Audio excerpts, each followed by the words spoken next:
बिस्मिल्लाहिर्रहमानिर्रहीम। आज की हम इस वीडियो में पुराने ज़माने का वफ़ादार साथी घोड़ा और जदीद दौर में घोड़े की अहमियत के बारे में बात करेंगे। एक वक्त था जब घोड़ा इंसान की ज़िंदगी का लाजमी हिस्सा समझा जाता था। कदीम ज़माने में घोड़ा सफ़र, जंग, तिजारत और पैगाम रसानी का सबसे अहम ज़रिया हुआ करता था।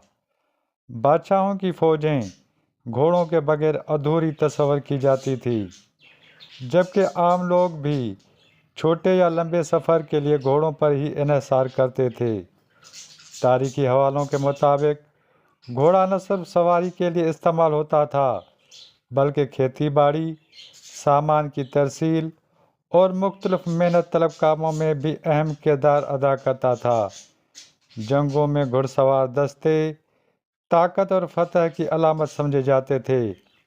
ताहम जदीद दौर में साइंस और टेक्नोलॉजी की तरक्की ने घोड़े की हिफाजत को काफ़ी हद तक कम कर दिया है।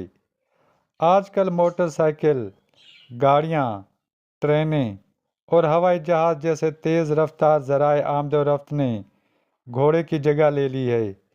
इस वक्त शहरी इलाकों में घोड़े का इस्तेमाल तकरीबन ख़त्म हो चुका है, जबकि देही इलाकों में भी इसका इस्तेमाल महदूद होकर रह गया है।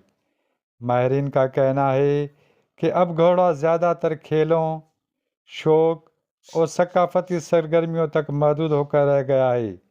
ताहम पोलो, घुड़दौड़ और तफरी सवारी में इसका इस्तेमाल अब भी जारी है, मगर रोज़मर्रा ज़िंदगी में इसकी अहमियत पहले जैसी नहीं रही।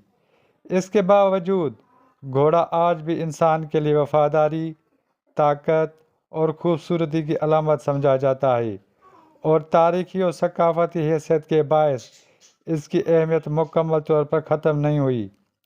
वक्त के साथ साथ घोड़े का किरदार बदल तो ज़रूर गया है, मगर इसकी तारीखी अहमियत और इंसान से जुड़ा रिश्ता आज भी कायम है।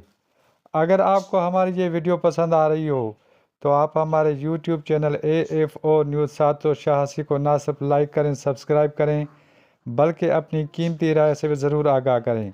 मज़ीद दिलचस्प और अच्छी वीडियोस के लिए हमारे YouTube चैनल को देखें। अब्दुल फताह उडो, AFO न्यूज़ 786। मज़ीद न्यूज़ एंड अपडेट्स के लिए इस चैनल को सब्सक्राइब करें।